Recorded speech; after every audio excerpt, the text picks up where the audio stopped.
Hello everyone and welcome to the Refresh Step, where you recover yourself for the main step. I'm your host for today, tomorrow, and the foreseeable future, Theodore Lu.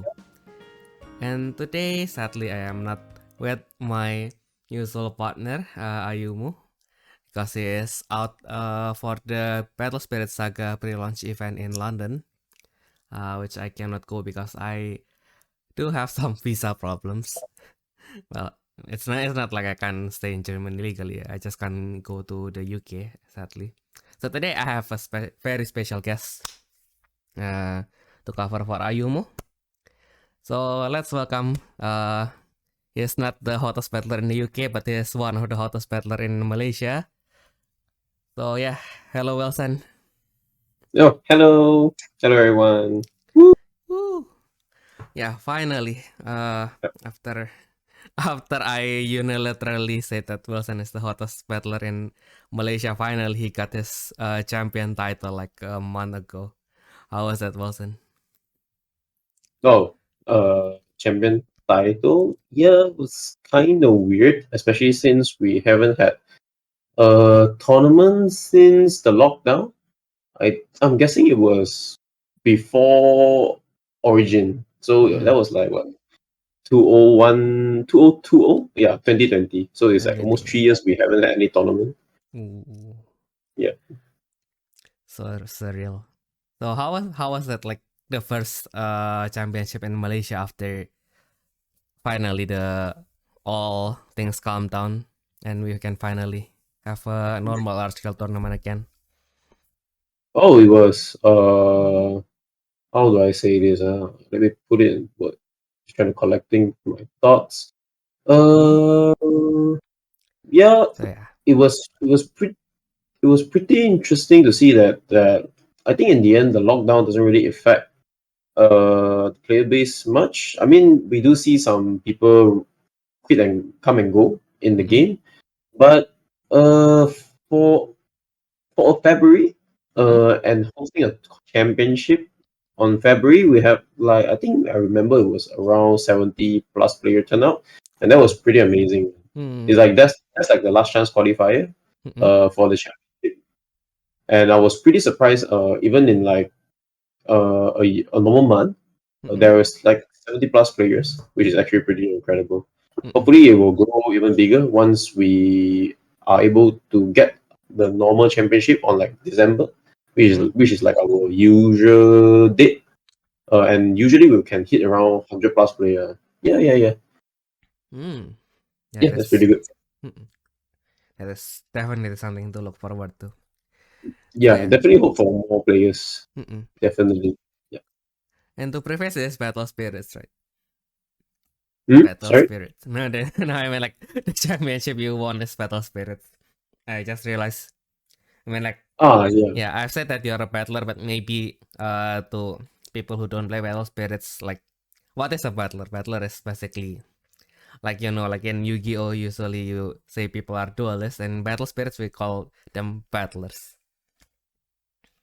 It's like those kind of anime thingy. But we don't do actual battle, right? Yeah, we don't actually battle people, right? Yeah, now that you mention it, because like battle is kind of like you do long like you do multiple skirmishes, you do like strategizing and everything, but Battle Spirits you do like a best of one match and then that's it. What? Like maybe like a street battle? Maybe we Yeah. can do like a street battle. So we brought it out. We are Mm-mm. battlers. We are fight.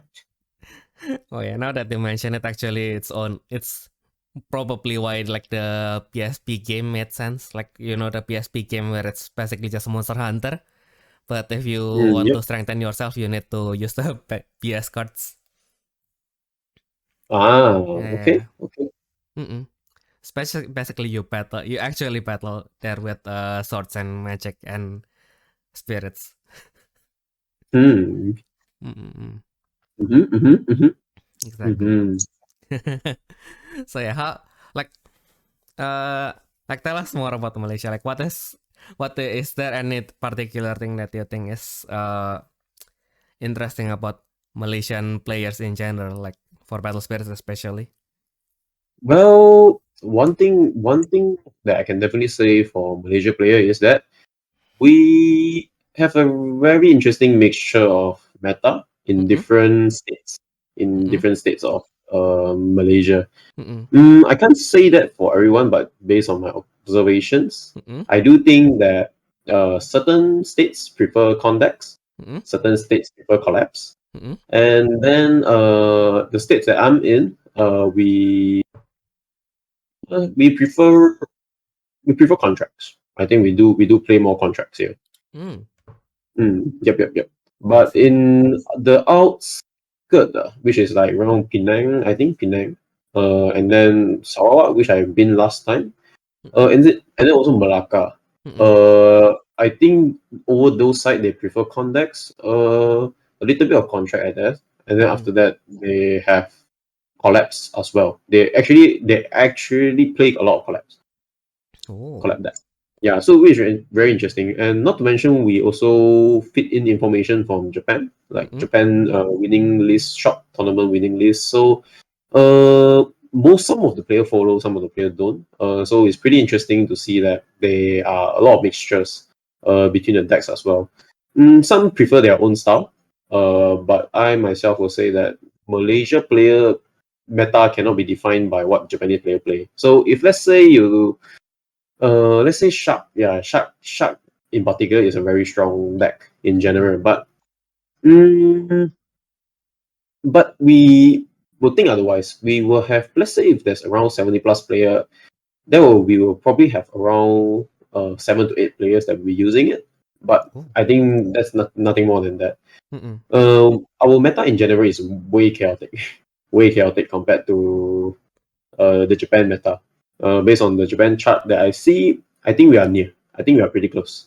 Because at the moment, Battle's rate power level is like Groundwalker is kind of like on the same level now. It's like no, not at the same power level, but a higher power level. Even when contract was released, because usually contract doesn't really have a straight answer against Groundwalker, except for Female. Well, Pinel had a very decent anti-ground walker solutions. But by during that time when the first set released, I think they all are pretty easy to stop. So you have very straightforward answer like Overstars. Then you have Dark Powers. I think during that time, the cost 2 Wolf, I think, is the Purple Wolf is still not popular yet. So people haven't really seen use of it yet. So I think during that time it was just like ground walkers and then contracts, and then in between ground walkers and contracts there's condex. And then the condex they most of the time they focus a lot on the green Mirage, the one that allows you to heavy exhaust. So I think during that time the green condex was much more popular. They use purple world, green world, and also red world. So after that, they convert themselves into fives for finishers. I think during the time I see more of this variant. White con is still okay, I think, but it slowly fell off. And afterwards, due to I think it fell off due to Finel. I think or the other contract that no or other contact is just faster in general. So I don't see white con being used a lot here. Then after that, where was I again? Okay, condex, yeah. Then after that, it was this 3 cycle. But the thing about condex is that you can fine tune it to fight whichever type you want to play against. So I think during that time, from Malaysia sides, the condex was was slightly tuned against Groundwalker because Amaterasu is such an accessible deck to have. It's actually very cheap. It's very budget. It's also one of the strongest Groundwalker decks. Thanks to the Mega SD upgrade. And that became a problem because most of the time I think they will mostly play Blue World, and then some of them will probably play God Break, very straightforward answers.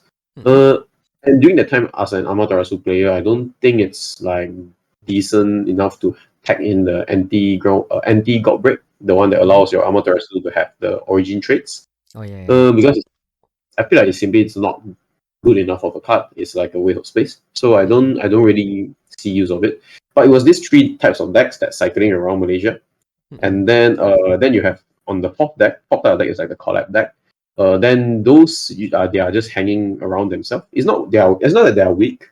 It's just that they are still figuring out like together how can they blend it with the contracts. But certain decks is actually pretty powerful. Let's say like Dupemon, Ultraman is also very powerful. Thanks to the PC, the P Bandai, not P Bandai set, it's the PC set. Yeah, the PC set with the Ultramans and also the Zeton supports. And then I think that's pretty much it. For the collab decks, there's actually not much that is worthy. Yeah, we have Beta topping. And that also making use of the contract's weakness as well. That's actually pretty smart. And then it's also a purple deck slash red deck, so we also have some controls. Contract decks definitely has a little bit of problem against it. But I think overall it's like that. I don't quite remember the meta back then really because it's like super early. But then after things change, I think we pretty much set on this three type of deck. The collab deck is mostly just hanging around themselves. So whether they are able to top or not is actually depend on what type of deck they are attacking and also the type of opponent they are playing against. So it's kind of like a hit and miss. But if they play against the right type of deck, they are actually very powerful. So I would say Condex, Contracts, and Groundwalkers are like the main triangle in Malaysia at the moment. But I would say Contract decks, a more popular option is definitely Grumple, Shark, and also Glow. Surprisingly, Finale wasn't that popular here. I'm not sure why. I feel like it's a very powerful deck when it pops up. But I think in the end, people favor contra decks with the space to splash cards. So Glow draws heavily. Rampo able to cycle through their decks and also have access to Green Mirage to play against Contract as well. And then Shark is like the fastest card that can cycle through everything. That's like insane. Yeah. So I think there are the three types of deck that people favor. Before back are popular.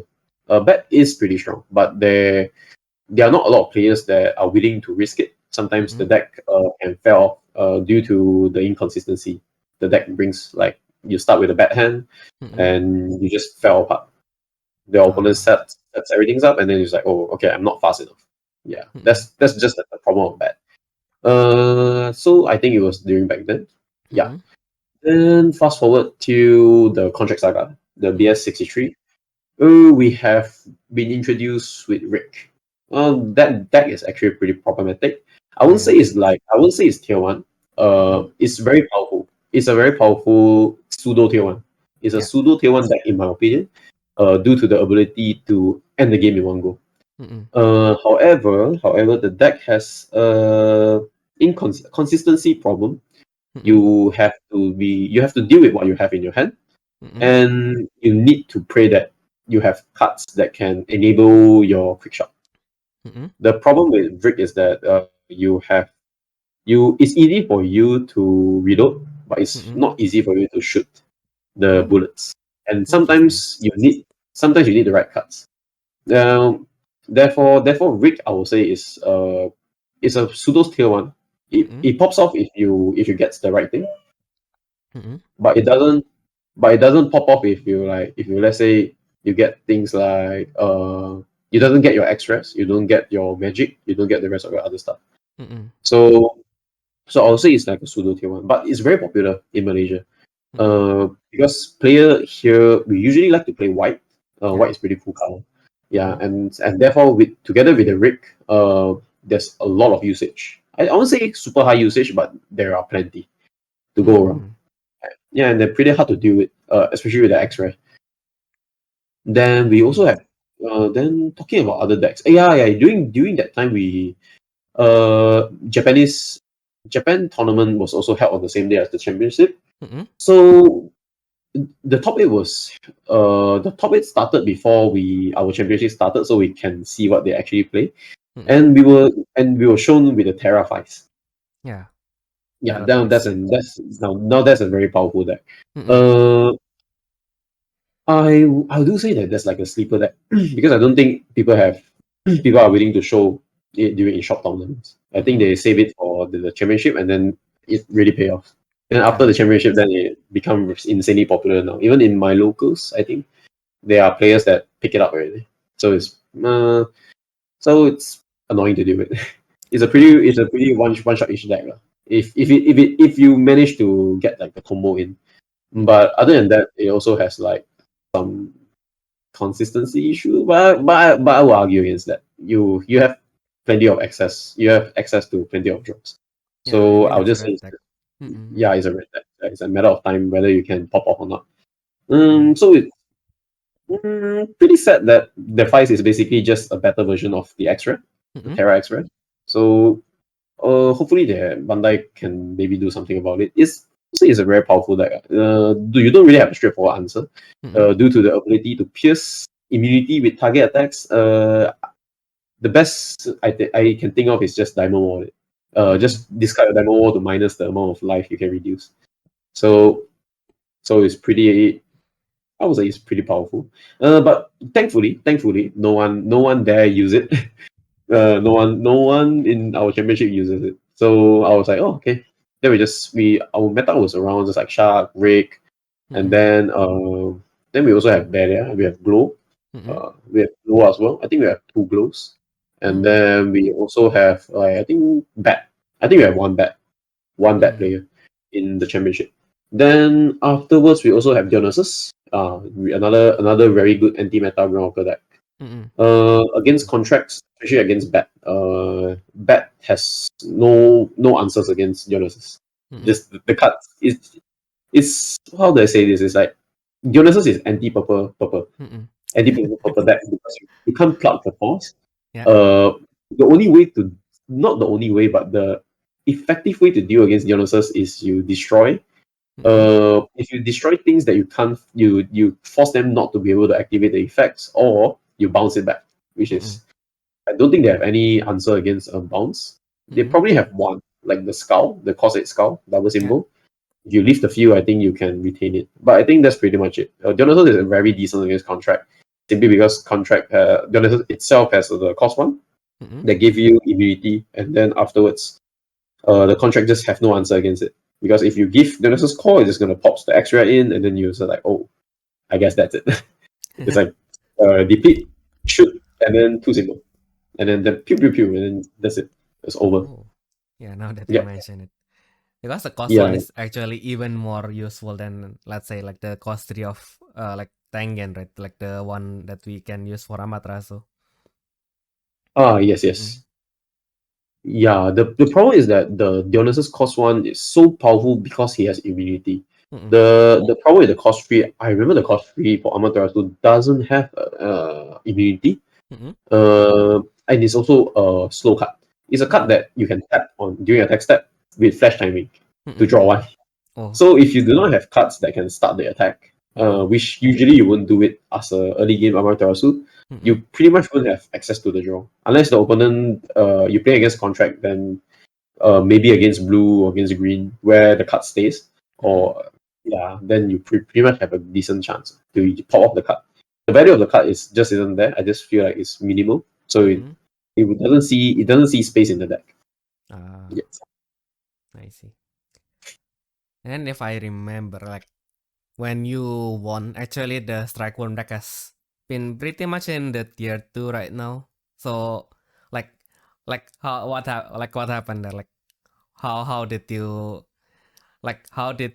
choose to use like not the best tier 1 deck?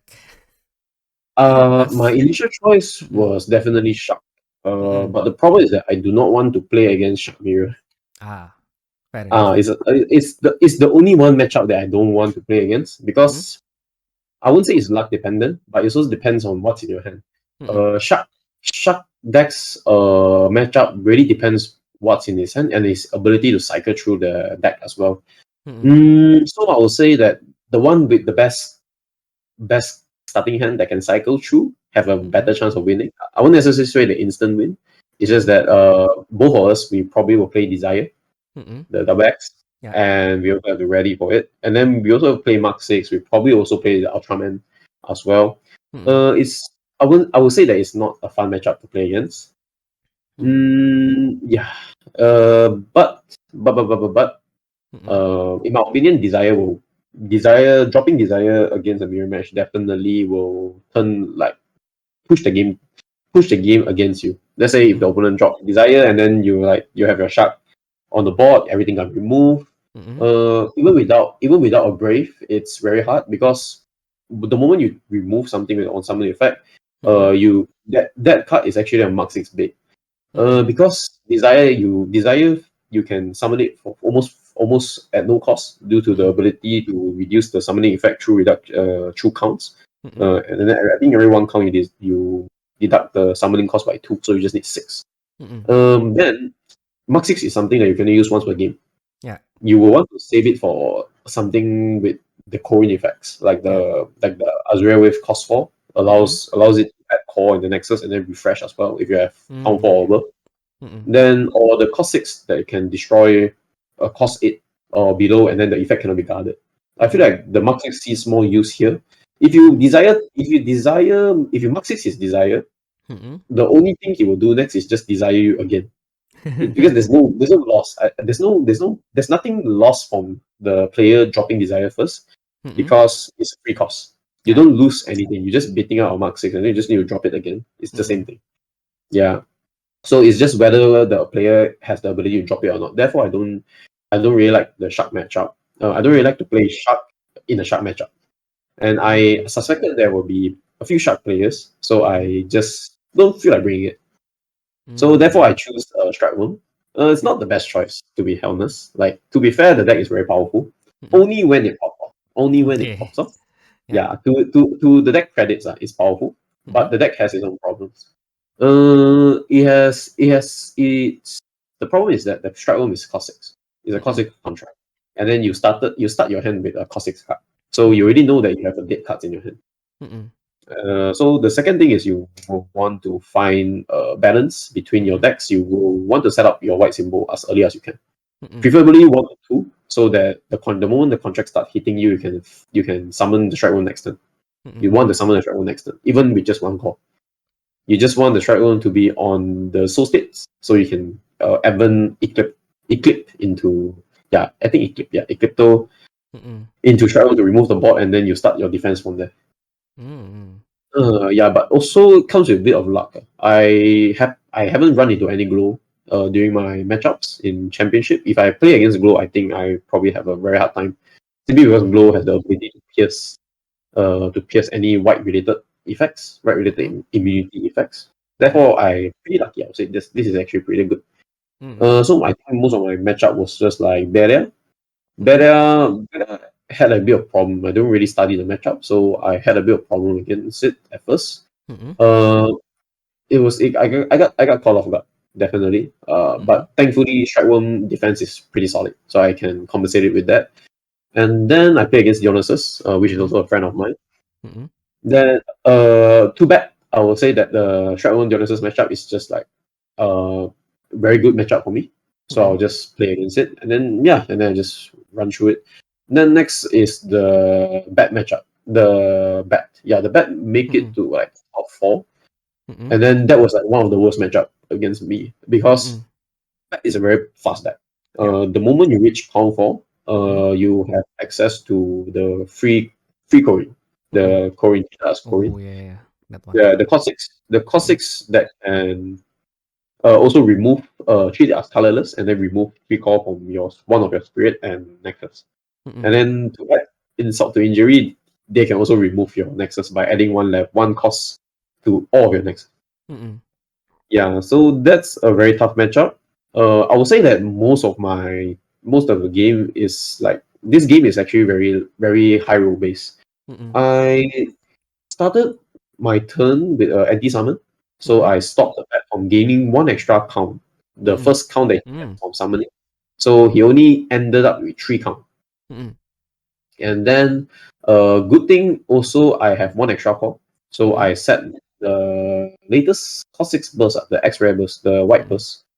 That also saved me a ton, because I was able to send the bat back to the top deck and also gain myself at least a body, attacker or defender that can allow me to search through my Corin, because the effects allows me to search through Silver Knot cards white spirit cards.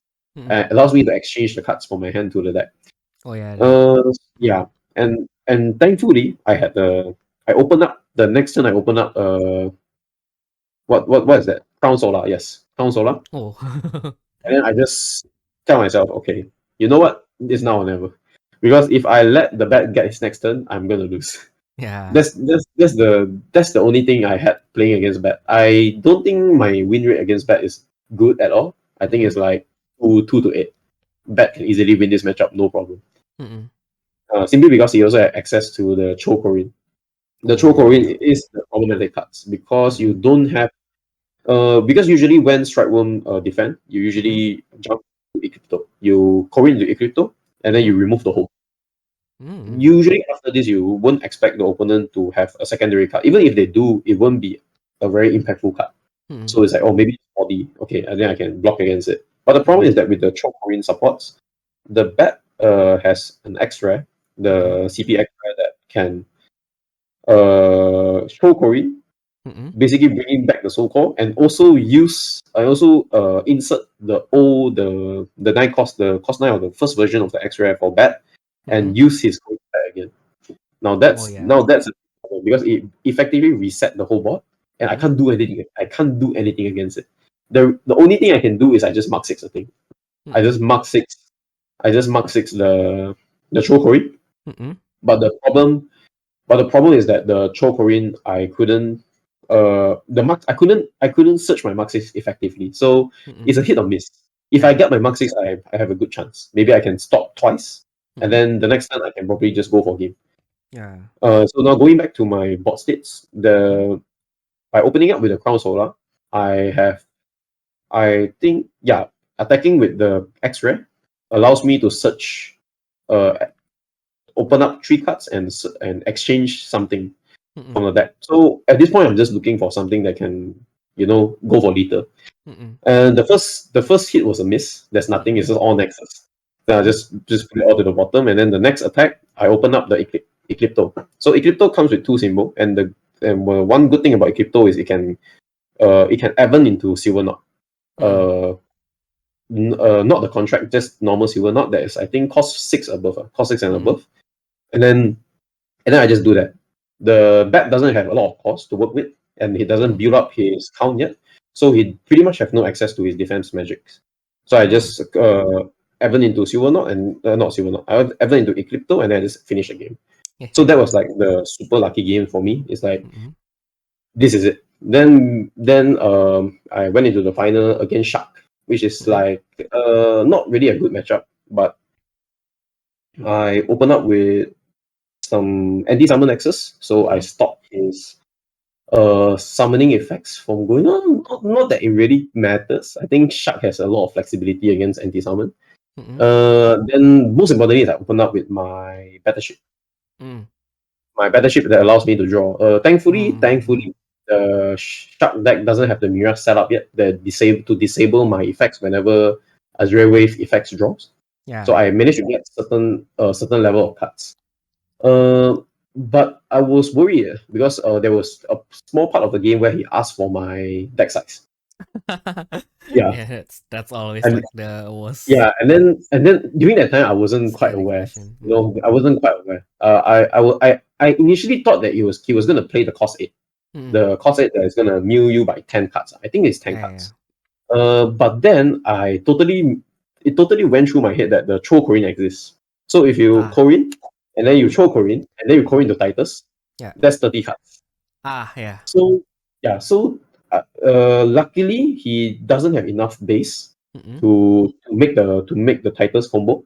So I was able to get away with it, like a little bit away, and then I just finished the game next turn. Yeah, but during that game was actually pretty intense. It was actually a very close game. He throw Corin, and then he destroyed my Strike Worm. And then now I have to find a way to bring the Strike Worm back, and then try to block against the Chocorin. But then during that time, I also have what? I don't quite remember then. Yeah. I think I have hand protections of sort. I think during that time his Chocorin doesn't have the actual Gable Shark. Oh the cost yeah. 9 Gable shot in, so my Mhm. hand was protected. My hand was not affected. So that was one of his problem. He needed that 1 Gable shot to finish the game off, Mhm. but then he couldn't find it. So I couldn't. Ah. So I had some answer. Actually, I managed to it's a very close game. I Mhm. effectively used. It wasn't Mark 6 that helped me won the game. It Mhm. was the cost 8, the purple origin, the Mm. burst. Oh, I don't quite remember Consolado. the name. Oh yeah, Mhm. yeah. El Sabato. Yeah, Yeah. El Sabato. I managed to pluck 4 cores Mhm. out of his initial Corin, Mhm. his first Corin, and then I pluck 4 cores, and then he loses the shot. Ah. And then from there he has to throw Corin back, and then he tried to push through the game with Mhm. multiple symbols. But then during the time, since he doesn't have a Gable shot, I was able to just diamond wall it. Ah. Yeah, and then next turn cast the I hard casted Strike Worm Lunatic to use the unblockable. And then I just finished the game from there. Yeah. You podcasted your lunatic strike. Yeah. Damn. I casted the Lunatic Strike because the I already have Eclipto on the board, and my Strike Worm is underneath. So I Mhm. wouldn't want to risk attacking with Eclipto first because Mhm. I'm afraid that he has answer against it. Mhm. That's why I just summoned the Lunatic just to be safe, and then I think I just move over the Crown Solar. Yeah, I just moved over the Crown Solar to Lunatic, and then I just finished the game from there. I don't quite remember the details, but Mhm. it was roughly around there. Yeah, it Mhm. was around that kind of games. Mhm. But I wouldn't. But even after winning a championship, I wouldn't say Strikemoon is like the best. It's a very strong deck. Mhm. And a deck with a lot of space to tune. Mhm. You can tune it against like a lot of meta. Like Mhm. it's the type of deck that can evolve against in the meta. So it's Mhm. like, oh, if this particular type of deck is good, then you can tune against it. Mhm. But there are certain things that are set in stones, like Crown Solar, then probably some of the Nexus you will want Mhm. to keep. And then I think even Silver Knot parts you can decide whether to put or not. But during that time I wasn't fond of those parts, so I just play anti-summon Nexus, anti-Nexus build. Mhm. I just chuck in a lot of Nexus, making sure that I can get like maybe 1 or 2 Nexus on my opening hand, Mhm. and then I just start the game from there. Ah. Yeah, it was pretty tough lah. It was also pretty tough. I would say that this time it was also luck is in play, and then Mhm. I did make use of it. Mhm. Yeah, so okay, that's pretty much my journey with Strike Room in the championship. And it was also good in consideration that because there's 4 qualifiers before Mhm. the last qualifiers. I think 4 qualifiers, yes. Yeah. So we roughly knew what the players used to play, Mhm. and then I try to make my guess on this. So I try to decide, okay, maybe are they going to play the same deck or are they going to play a different deck? And Mhm. then knowing that Rick is around the game as well, I Mhm. decided to use Strike because Strike has actually pretty okay answer against Rick. Mhm. But I wouldn't say it's a direct. I wouldn't say it's a 6-4. I would say it's a Mhm. 50-50. The Mm. Rick player needs more to deal against Strike. Mhm. So I'm taking account into that they don't really learn the Strike matchup, and Mhm. then uh, and then I just play from there. Ah. Yeah, but Very it didn't meet nice. any Rick, so yeah, I think that's fine. Yeah, I think it's really interesting because I think in Indonesia our meta is a little bit more chaotic, but in a bad way. So it's like you can't really read the meta that way, right? I mean, like especially since almost all of our tournament is still using open qualifier. So Yep. like you will not really know like what your opponent are going to use until like the day of the tournament. So it's really nice to hear that in Malaysia, like you have all these layers that you need to play before you actually sit down and play the game. It feels Yeah. actually like more like battle spirits. Yeah, there's some Yeah. strategy involved. Especially this Mm-mm. is like 16 players. Yeah, 16 players. So it's like, Mm-mm. oh, we're just looking at each other, thinking probably what to use. Then it's actually pretty fun preparing all of this. Mm-mm. A big credit. My decision to play Strike Room also comes from the player from Singapore. Mm-mm. The third player from Singapore, which is Justin. So it used to be 2019 Battle Spirit representative. Mm-mm. When I saw his deck list, it Mm-mm. just it just hit me, and I just tell myself that I must use this deck. Ooh. Yeah. So it's like, oh, it's because he presented a very interesting concept. In Japan, most of the texts I saw on Twitter, like when doing my research, a lot of them went for the Clever Machine Castle, the Clever Machine Castle, and then the Grand Walker. I forgot the names of the Grand Walker. It was the girl Grand Walker. They're from the Oh yeah, Connected Battalion. Shatori, Yeah. Yeah, Shigatori, to search through the silver knot cards, to search some silver knot cards to enable the decks. Uh, I wasn't really fond of that build because I couldn't wrap my head around. It's like, okay, yeah, you can search the decks, you have defense, but what happens if you deal against decks like that, decks like this? And then I was like, I have a little bit of problem against Finale, and my friend, I played the step with my friend, and then the Finale matchup was horrible. Was horrible before because to play against Finale in a 50-50 scenario, you need to have two things on the board immediately. You need to have Pentagon Stronghold. You need to have anti-summon. Yeah, but this is the build that is aiming towards the current Finale build that doesn't play the Mirage. So I opted for these two choices. The anti-summon allows me to stop my Nexus from getting disabled because most of the good anti-Nexus effect from Finale comes from summon effects. And then Pentagon Stronghold is mainly for me to not get screwed over by the magic, the finisher, the magic combo. Yeah. So by having these two together, I was able to play something like Eclipse, just remove the whole board. Or I can play something like High Mat, not Trap Freedom, Freedom High Mat, to just remove the whole board with 40 cost or total. And or I can also have access to Diamond Wall and also Ice Bloodshed. Oh yeah. Yeah. So with Pentagon Stronghold and Anti-Summon Nexus, I'm able to open up that kind of matchup into 50-50. It's still very tough, but at least I have some answers.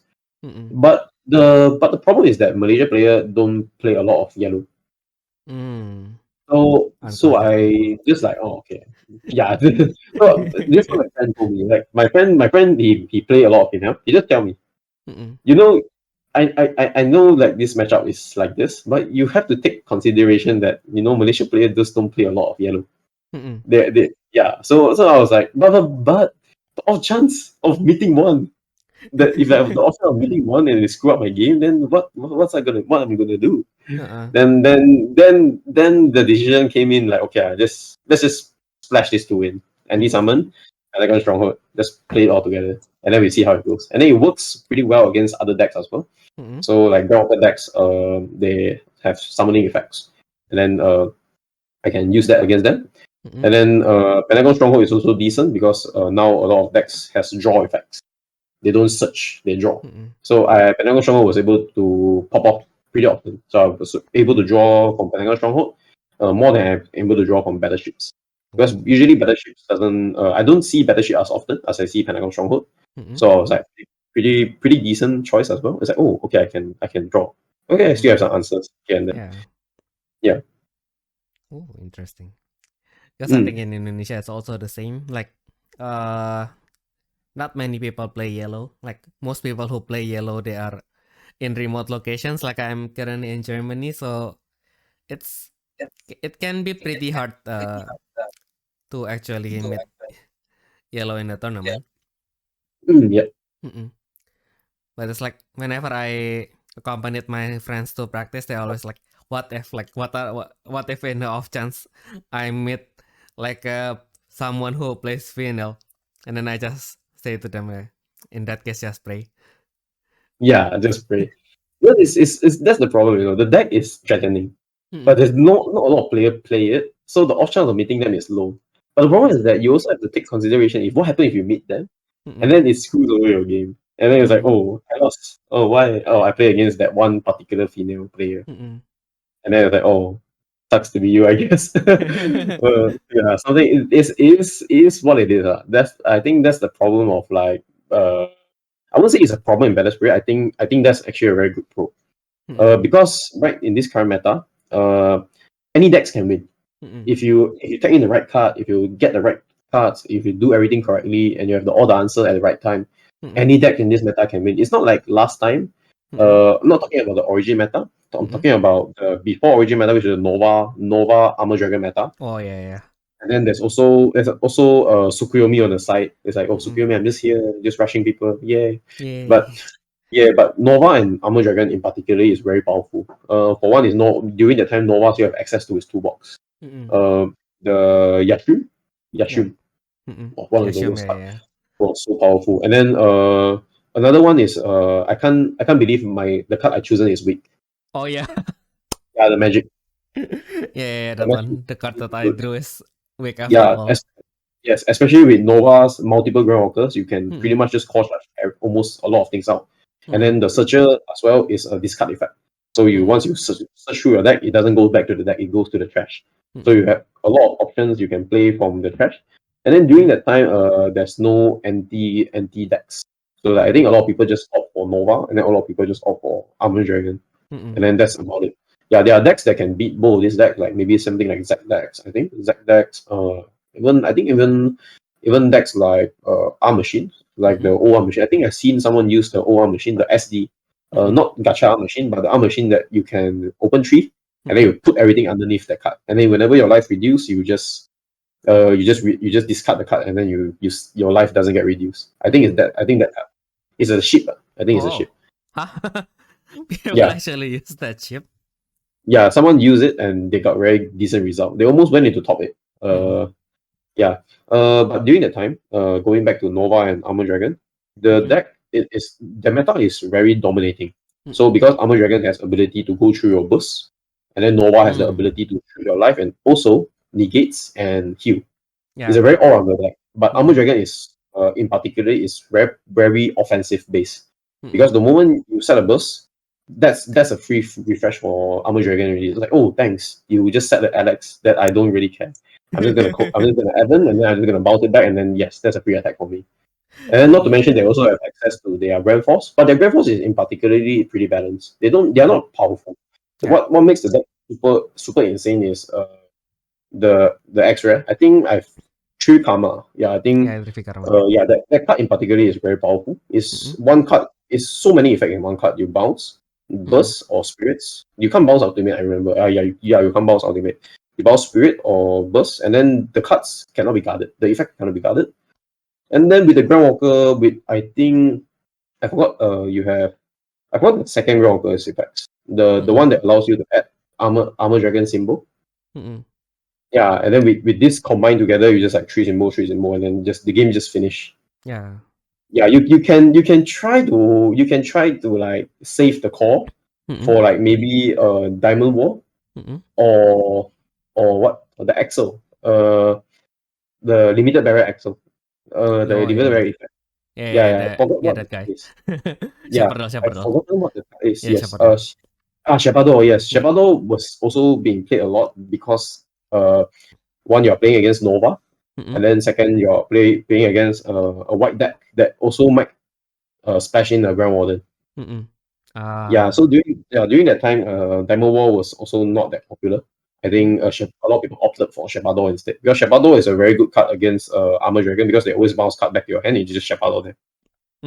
You Shepado them every single time. But then going back to like the dominating meta, if you don't play either one of these 2 decks, I won't say you instant lose, but your win rate against these 2 decks is very low. You can splash whatever card you want, but the design of because 3 Karma, I think Karma is like the effects is very, I won't say new, but it's very design breaking. You can have, if you play something like Zeus, you also might have some hard times against it. Because the deck simply just it doesn't allow you to play your burst. It totally annihilate the burst meta. And then you have to rely on a lot of splash cards to like deal with that one particular card. So it's not that optimal. And then Nova is just there, he's just gonna shoot you, negate you, and then he also has God Seekers that has protection as well. So you can't really do anything against it. Your deck choice pretty much narrow down to a lot of things. You either play Nova, or you either play Armor Dragon. That for me during the time is the most realistic options. You can try something anti-meta, maybe like a Castle Golem. But during that time, we do not have Overstar. Yeah. Yeah, so a lot of things you might want to try using the Nexus. You can just deal one damage one at a time. But the problem with Armor Dragon deck is that it has multi attacks, so it doesn't really bother. It's like, it's not like I'm just gonna get hit once. I'm gonna hit you multiple times, and I have Realm Walkers to support me as well. I can refresh as well. So why do I really bother? But I think during that time it was these two decks, and what compared to now, every decks. The problem is that Nova and Armor Dragon has a lot of way to cover their weakness. And not all decks have answers. The contract base is different because they present you weakness, but they don't have ways to cover it. Yeah, so even if no matter how strong a contract deck is, if you tap the right cards into that particular matchup against a contract deck, your chances of winning I won't say your chances of winning will skyrocket. And I'm not even kidding. It will skyrocket, and it allows you to play the game from the back. Contract deck is powerful, it's speed, but it's fragile. So once you got stopped, or once your tempo got stopped, even if you manage to get back, the opponent decks will probably be at the peak of its performance already. But because the old decks are not weak, they are just slow. So they just need a way to slow you down, and then they get to his best turn, and then you're like, okay, I might not have an answer against that kind of play. Because usually contract decks can finish the game before the opponents get to his gear. That's why contract decks are very fast, very powerful. Why a lot of people use it as well. But then, if the player tags the right card, you are able to slow down the opponent to your timing, and then that hurts contract deck a lot, because sometimes they just can't deal against your finishes, and then you just steal the game from them. That's why I really enjoy this meta at the moment, because you're forced to learn a lot of things. You're forced to learn what type of cards you can tag, and you also have to learn how to play against them. And then your choices of burst increase, because it's no longer like, oh, Armor Dragon, yeah, it burst no more. You don't use any burst anymore. You don't get to play your burst. Instead, the current meta is you splash Spitzer. If you want to deal against burst, you splash Spitzer. So Spitzer is not a one size fit all solution. Yeah, you can deal with RO, but you can't deal with burst that has protections. Yeah. So like Badger Dowlers and all those sorts. So it's very nice to have this kind of coin flipping thing. So like everything has a variable. Nothing is constant. You just need to study a lot, and then you try to minimize your error from there. Yeah, I would say contract opens up a lot of learning opportunity for me. Because I'm not just gonna use like back then Nova. Oh yeah, I just need to look this thing, get to my core, and then I'm just gonna see, okay, is my core, my hand healthy enough? Okay, then I just go for the queue. Even if I can't go for the queue, I'm pretty safe because I have a lot of cards in my hand, protections, and all those things. Here, you are running on a timer in contract decks. If you couldn't kill opponent in the right time, you're gonna have to take their not their best turn, but their finisher turns or their pressure turns, and this can put you in a very big disadvantage. Yeah, so that's what I really like about the current meta now, because any decks, if you play them right, your chances of winning is there. It's not like, oh, you play against Nova, you lose immediately. Those kind of things. Yeah. Exactly. Interesting. So basically, what we have learned is, if you want to become a champion in Malaysia, you have to study a lot. You have to be able to something like that. You have to make an effort to read the meta, like learn how the meta works in various spaces, right? Yeah, because the problem with Malaysia players is that you can't really read their meta. Because we have a lot of discussion among the community. I think we all come to one conclusion, is that Malaysian meta is very hard to predict. People just play whatever they want, but they make sure they tag the cards against the meta. Yeah, so it became a bit frustrating. Like sometimes it's like, oh, I want to bring Glow, I want to bring Shard, but then he played this, and then it's like, boom, suddenly I just can't play against them. Yeah, that's why contract deck is pretty scary. Even though like it's good and fast, offensive, powerful, but it's very fragile. So again, the use of word fragile. So that's why I opted for Strike Roll. Strike Room also is a contract deck, but it has a lot of solid options. So it has Equipto, they can remove the board. It also has armor. That's the most important thing for me. I needed the armor to at least have the contract stays on the board, and then have them use a different type of card to answer Strike Room instead. Yeah, that's why that's also one of the reasons why I picked Strike Room as well. Yeah. I see. Yep. Okay. And then we actually talk a lot about your journey.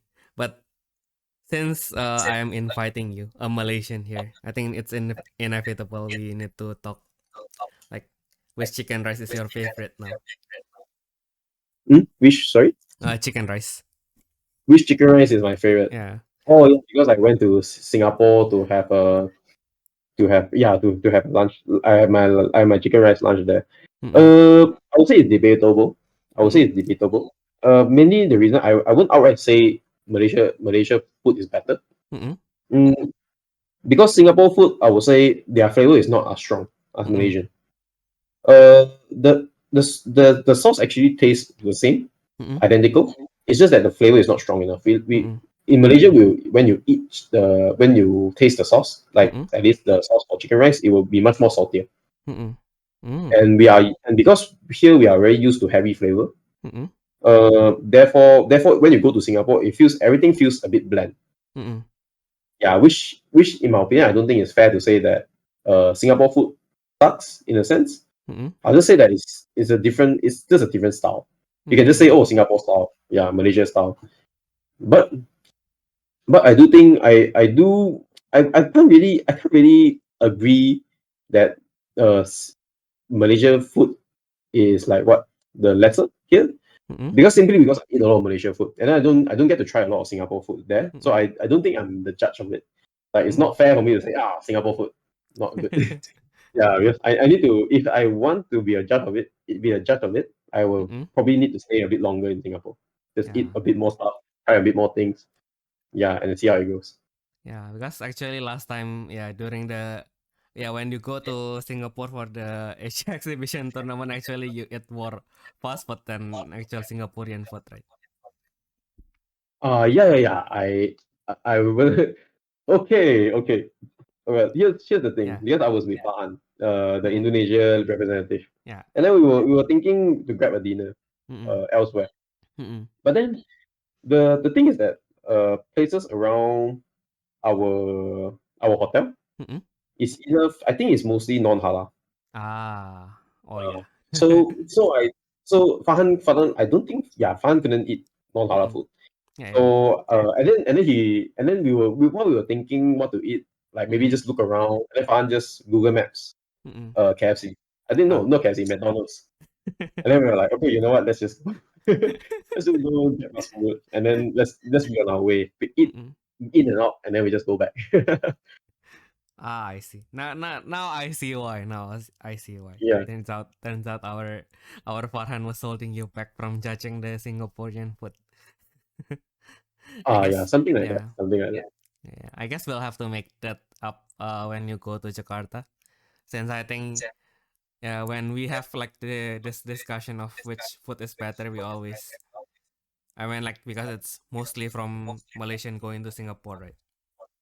Like we'll need to see the comparison when Malaysian goes to Indonesia as well. Whoa, if there's a chance for me to go there, no problem. I'll try. Yeah. I'll do my best.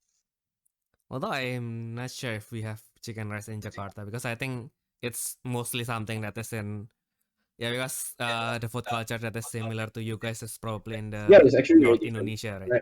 I had a chance to taste some of the Indonesian food. And I would just say it's just very different from Malaysia.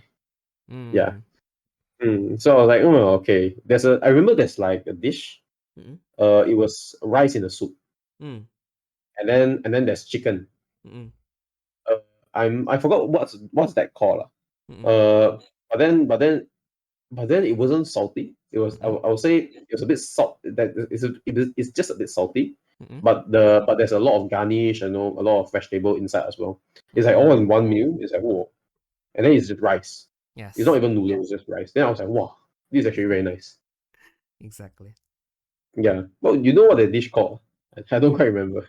I'm not sure because there are tons of stuff that uses Oh, there's thousands. chicken Yeah. in soup.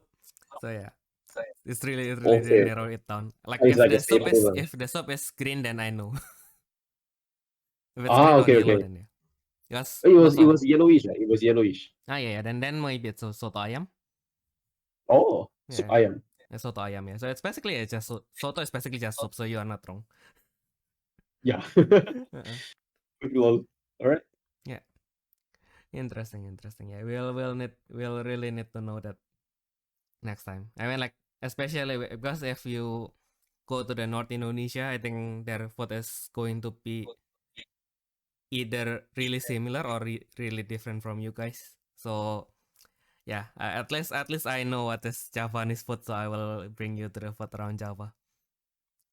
Stuff that is actually my culture. Looking forward to it. Yes. And yeah, that has been a really productive day. Actually, I was looking to actually fight with you about the foods, but thank goodness we actually have a civil ending to this, and uh you also have shared lots of things about how to win in Malaysia. So basically, let's summarize that again. So basically, you have to learn a lot. You have to uh basically read the meta. You have to accept like sometimes it's luck, but what makes luck a part of strategy is basically how you make the most of when your luck actually strikes. And finally, finally you need to be open about your taste in food. I mean, you can be open about your taste in food, but just don't outright rejects the possibility of other country cuisine. Yeah. Exactly. I think yeah, that will make playing card games actually more enjoyable since sometimes you do have to travel to other places. Like Wilson got the chance to go to Singapore. Maybe next time. Yeah, last time we go to Hong Kong together. Actually, we met in Hong Kong, right? Yeah. But during that time, we also ate like the pudding. I think the mango pudding. Oh yeah, And then that one. I got lactose intolerance Oh, from all this milk. oh, too bad. Yep, that's too Cause, sad. cause our Asian body. Oh well. Yeah, then yeah, I guess. Thank you very much, Wilson, for sharing everything today. Yeah, no problem. Mm-mm. Glad to be here. If you have any questions you want to ask me or Ayumu, or actually even if you want to ask Wilson, I can just get the answer for you next time as well. But anyway, No, you whether you can. want to, I think, yeah, yeah, shameless plug here, but you can put my oh yeah, you can link my Twitter there. oh yeah, Uh, sure. yeah, I write a little bit sometimes in Twitter, but I'm not too active. But if you want to follow some news, then not news, some stuff, then you can follow me on Twitter. Yeah, so at XODOUS underscore DK at Yes, XODUSDK, yeah. yeah, Exodus ZK. Yeah, XODUSZK. Yep, Yep. Thank you very much, Wilson. Yeah, you can no if you have problem. any questions to Wilson, and you can just write it to him directly there. If you have questions to us, you can send it to our email, therefreshtepodcast@gmail.com. Nice, Fancy, right? Fancy. fancy. Exactly. I guess that's all from us for today. Nope, nice. Glad to be here. Yeah, I believe the session ended so fast. exactly. It went all it went in a flash. But yeah, anyway, that's all for today. We hope that you guys have a nice week going forward, and we'll see you guys all in the next then. Bye bye. All right, thank you. Bye bye.